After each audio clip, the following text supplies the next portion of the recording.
Amazing. Ah, Hi, Avi. Great to connect with you. And so excited to dive in and hear a little bit more about your incredible experience at Patreon and beyond. So, having worked with creators and influencers for what seems like your entire career, definitely at least a decade, what are some of the biggest changes that you've seen in this industry over the last 10 years or so? Yeah, it's a great question, and thanks for having me. So, I mean, a lot has changed. So I started working with creators back before anyone called it the creator economy. I was one of the first agents in Hollywood at William Morris Endeavor, now Endeavor, to start like representing these YouTube stars, Instagram stars, back then Vine stars, which should date me pretty effectively. And I think one of the biggest things that's changed is the overall perception of value. The question that I got the most when I was first starting to represent these creators is, well, that's great, they've got big followings, but do they make any money?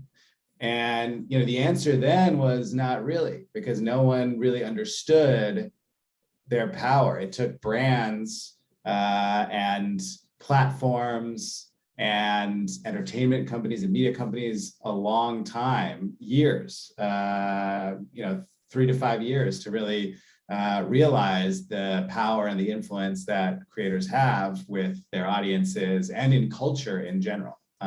It seems like a lot of brands still haven't, right? You still get a lot of brands really undervaluing the work that's being done there.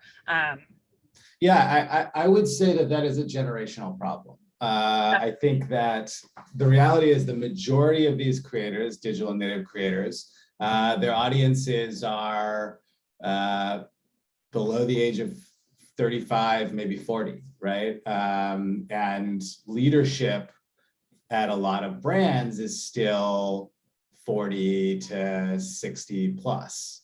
And so when they think about who celebrities are, who is influential, they're looking through their own lens.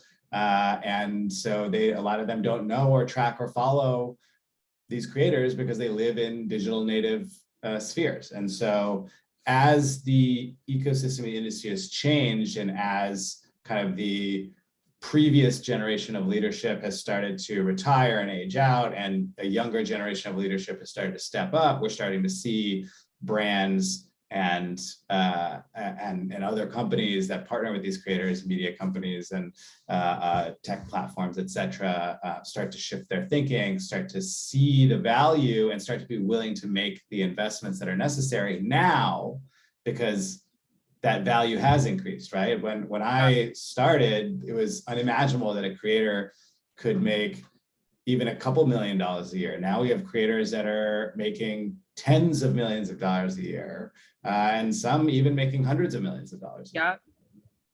No, that makes sense. And it's definitely gone from, if you're looking at like 2010, where social media and creators or influencers were at the time, to now it's definitely gone from being like the wild, wild west, new frontier, to something where we have seen what works. And there's a lot of like best practices, which just didn't exist when you entered the space. But what about looking forward? What do you see as some of the biggest challenges that are facing creators in the years ahead?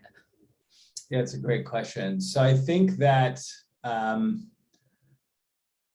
think first of all, like mental health is a big problem. And I think this is true in the creator space and in the general population as well. But it's easy for a creator who's building an audience and sort of growing their business, because that's what this is, right? All of these creators really are entrepreneurs, to look at other bigger creators and think to themselves, I've got to get there.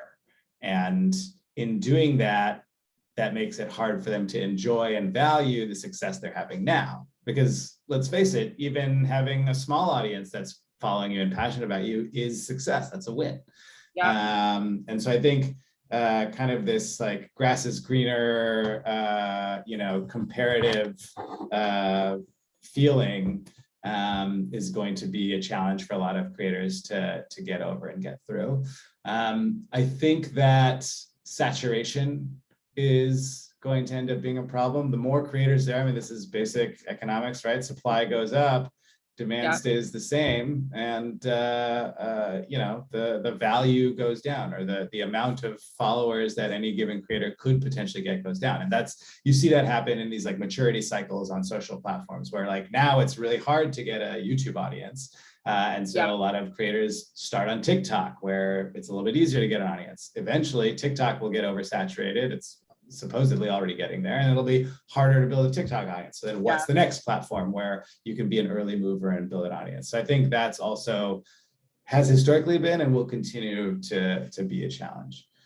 Yeah, that definitely makes sense. I mean, the more people that are creators, the more people you have even like paying attention to their ratios in terms of followers to following, and being more cautious about the content that they're consuming, or more intentional, I should say, which I imagine contributes to it being harder to build a real fan base as well. So that totally makes sense.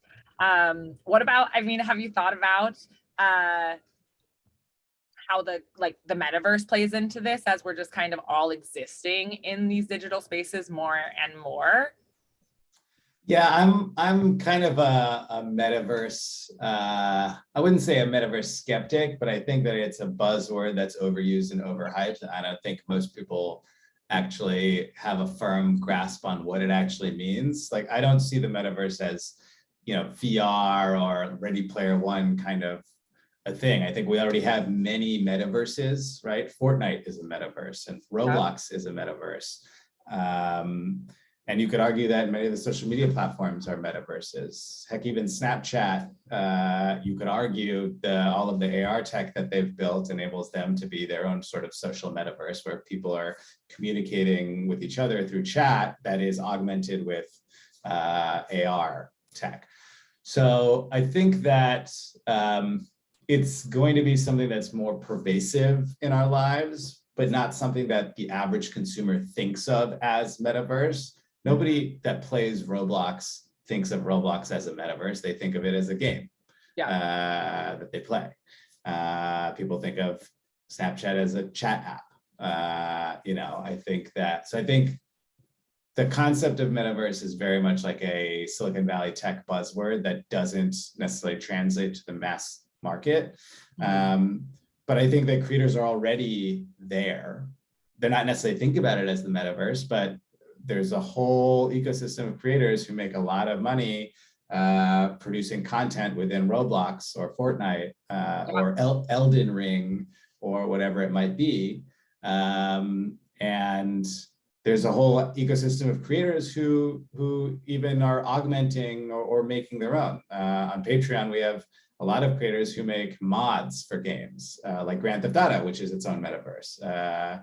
And these creators make a lot of money from people who want to customize or upgrade or enhance their experience of whatever game they're playing or metaverse they're in using that tech. And so I think it's going to be more persuasive. I think the definition of creator is going to change as well. I think like we're thinking about, or a lot of people think about creators as people who write or who take photos or who make videos. But as coding becomes more pervasive in the education system, as it becomes easier because of all these various tools and platforms that are being built, I think that we'll have more creators who are modifying and changing how people interact with these metaverses, if you will. I love that.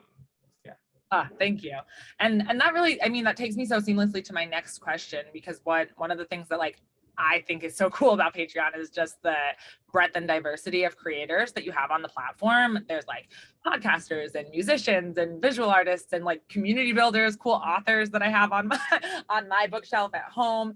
And so, yeah, I think with some of the platforms that you might consider competition, they tend to be a little bit more niche. So when you're partnering with creators and helping them be successful on Patreon, what do you see as one of the biggest factors there? I think the single biggest factor is how invested the creator is in building a membership. I think that it is much harder to get people to put their credit cards down than it is to get them to watch something for free or to read something for free. Yep. And so it's really easy to think, hey, I'm just going to put some stuff up and ask my fans and they're going to subscribe. And then to get discouraged if that doesn't magically happen, right? The creators who are the most successful, regardless of size, we have creators who have like 10,000, 20,000 fans who are making $10,000, $20,000 a month. And that's because they are very invested in understanding their audience, building the community, engaging with their fans, understanding what they want, and then giving it to them. And that takes time. It takes interaction. It takes energy to produce content. It takes effort to think strategically about what's working and what's not. It takes sort of willingness to take risks in trying new things that your audience might be suggesting, even though you've never done it before. Yeah, what I'm hearing is humility, which I think is like incredible. I mean, to be able to, I'm a marketer, so I think about like A/B testing and just, you know, like really being engaged or tapped into the way your audience is responding to you. But I think that I imagine that can be something for a lot of artists and creatives that can get in the way because you're really attached to what you want to produce, what you want to put out into the world. But yeah, making sure that you're actually listening to your audience and being willing to produce the things that are resonating with them. That definitely makes sense. Yeah, it's got to be a two-way conversation. It's got to be something that the creator is invested in. And that, by the way, goes for everything, right? A brand campaign isn't going to be successful if the creator is not invested in making it successful. And so I think, like, in general, my advice for creators is to only do things that they are really willing to go all in on. And my advice to potential partners with creators is to only partner with creators who are really excited and interested in what you're doing. Yeah. Do you think that as these spaces become more crowded and there's just more and more creators that it's like that the standard of commitment becomes higher because the audiences become a little bit more discriminating, I guess, in the quality that they're expecting or the consistency that they're expecting? I think it's a really good question. We don't know yet. I think it's very possible. I mean, look at Netflix's recent, earnings performance. The market has gotten dramatically more competitive in the last 2 years, and as a result, yes, Netflix has some of the best original program, but it's got a lot of filler too. So I think that's a really interesting point. I don't think we're there yet in the creator economy, but I think it goes to my point earlier about saturation being a risk down the road and being something that is going to be something that creators need to navigate. I think creators will have to find a way to make a living or build a business with potentially fewer audiences because time is limited, right? Like, that's the limiting factor across everyone. Any given consumer can only consume media for a certain amount of hours a day. You know, it's like Reed Hastings said on a earnings call several years ago that Netflix doesn't compete with TV, it competes with Fortnite. And that's, I think, the way that creators have to think about it is like, what if your fan is going to spend time watching or reading or consuming something, how do I make it mine? And if they're going to spend their money on something, right, which is what we're always thinking about at Patreon, is membership, how do I make sure that that money is coming to me as the creator by offering real value? Yeah, no, that's the question. That's a big one. Okay, so as creators kind of like formalize themselves as businesses, right? I think we're seeing people really take control of building their own audiences and developing standards for brand partnerships where standards, right, did not exist when you entered the industry, which I think we talked about earlier. What advice do you have to the brands that are looking to establish lasting partnerships with really impactful creators? Yeah, I think brands need to be less choosy. And what I mean by, on one hand, and more choosy on the other hand. So I guess what I mean by that, I think like, I've worked on the brand side in the past, in my previous role at Wheelhouse, I helped build Wheelhouse Labs, which is their marketing division, and works a lot with creators. And in previous roles before that, ran marketing for game companies, et cetera. So one thing I've seen a lot with brands and many partners, this is also the case in entertainment, is sort of fixation on a single creator, right? The creative team brainstorms and they decide, oh, this is the creator we have to partner with. And that is then the path they go down, regardless of whether or not the creator is actually into it, regardless of whether or not the creator is willing to go all the way to deliver the value that the brand needs. Mm-hmm. And I've seen time and time again that when that connection isn't right, it doesn't work for anyone. The creator feels burned, the brand feels burned. There's a reason that the majority of creators don't have return business with brands. It's a problem. Yeah. And so the advice I always give creators is only work with brands and partners of any kind that you're excited to say you're working with. And if you're going to work with someone, go all in and make sure they get their value, because you want them to come back. If you over deliver, they're going to come back and give you more money, right?